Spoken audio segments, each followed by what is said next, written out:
Hello bachcho, let's see the question, and the question says that if x square tan square 60 degree minus 4x cos square 45 degree is equal to 4 sin 30 degree cos 60 degree tan 45 degree and x is not an integer, then we need to find the value of x. हमारे पास यहाँ चार option given है, out of which कोई एक option ही correct होगा. Option A is 2/3, option B is -1/3, option C is 1/3 and option D is -2/3. तो हम लोग क्या करते हैं, यहाँ पे सबसे पहले हमारा की कॉन्सेप्ट लिख लेंगे जो यूज करने वाले हैं. तो हमारा जो फर्स्ट की कॉन्सेप्ट होगा वो होगा tan 60 डिग्री का value which is equal to होता है √3. हमारा जो सेकेंड की कॉन्सेप्ट है वो है cos 45 डिग्री का value which is equal to होता है 1/√2. हमारा थर्ड की कॉन्सेप्ट जो है sin 30 डिग्री का value which is equal to होता है 1/2. हमारा फोर्थ की कॉन्सेप्ट जो कि है cos 60 डिग्री का value which is equal to होता है 1/2. एंड हमारा फिफ्थ की कॉन्सेप्ट जो कि है tan 45 डिग्री का value which is equal to होता है 1. नाउ अब ये 5 की कॉन्सेप्ट यूज करके अपने क्वेश्चन को हम लोग सॉल्व करेंगे.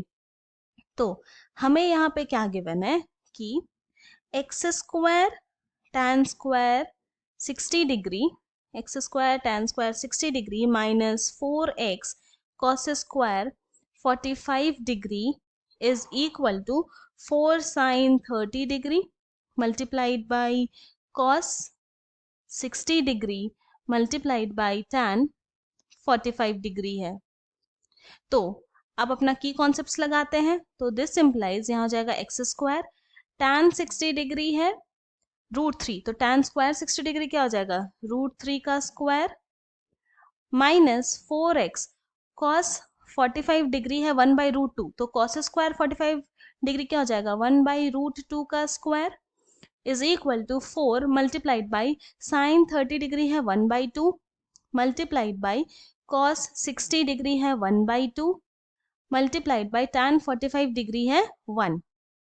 तो इसको सिंप्लीफाई करते हैं. तो दिस सिंप्लाइज ये आ जाएगा 3x square minus 4x divided by 2 is equal to यहाँ पर आ जाएगा 4/4. ना और थोड़ा सिंप्लीफाई करते हैं तो ये जो सेकेंड टर्म में 4 है वो अगर 2 से डिवाइड करेंगे तो 2 जाएगा एंड 2 को डिवाइड करेंगे 2 से तो 1 हो जाएगा. ये 4 को 4 से डिवाइड करेंगे तो 1 होगा, 4 को 4 से डिवाइड किए तो 1 आ गया. अब सारे टर्म को एक तरफ लेकर आ जाएंगे यानी कि लेफ्ट हैंड साइड लेकर आते हैं. तो ये हो जाएगा 3x square minus 2x minus 1 is equal to 0. Now अब क्या करते हैं, हम लोग मिडिल टर्म स्प्लिट अप करेंगे -2x को. तो ये क्या हो जाएगा 3x स्क्वायर माइनस 2x को जब हम लोग स्प्लिट करेंगे तो हम लोग इस तरह से लिख सकते हैं उसको कि ये हो जाएगा -3x प्लस x फिर -1 इज इक्वल टू 0. अब क्या करते हैं, फर्स्ट टू टर्म से 3x कॉमन ले लेंगे तो हमारे पास बचेगा x -1. लास्ट टू टर्म से 1 कॉमन लेंगे तो हमारे पास बचेगा x -1 इज इक्वल टू 0. ना अब दोनों ही टर्म में से x -1 जब हम लोग कॉमन लेंगे तो हमारे पास क्या बच जाएगा 3x + 1 and this is equal to 0. तो now either x -1 is equal to 0 और 3x + 1 इज इक्वल टू 0 होगा, या दोनों ही इक्वल टू 0 हो सकता है. तो जब x -1 इक्वल टू 0 होगा तो x क्या हो जाएगा 1, एंड जब 3x + 1 इक्वल टू 0 होगा तो x हो जाएगा -1/3. नाउ क्लियरली यहाँ पे क्वेश्चन में गिवन है कि x जो है इज नॉट एन इंटीजर, वो इंटीजर नहीं है. तो since x is not an integer, therefore x is equal to 1 is not possible, क्योंकि 1 तो इंटीजर है. तो therefore हम लोग x का कौन सा वैल्यू लेंगे -1/3 वाला. तो hence the value of x is आ गया -1/3. ये हमारा फाइनल सोल्यूशन है एंड ये जो आंसर है वो ऑप्शन बी के साथ मैच करता है, इसलिए ऑप्शन बी इज करेक्ट.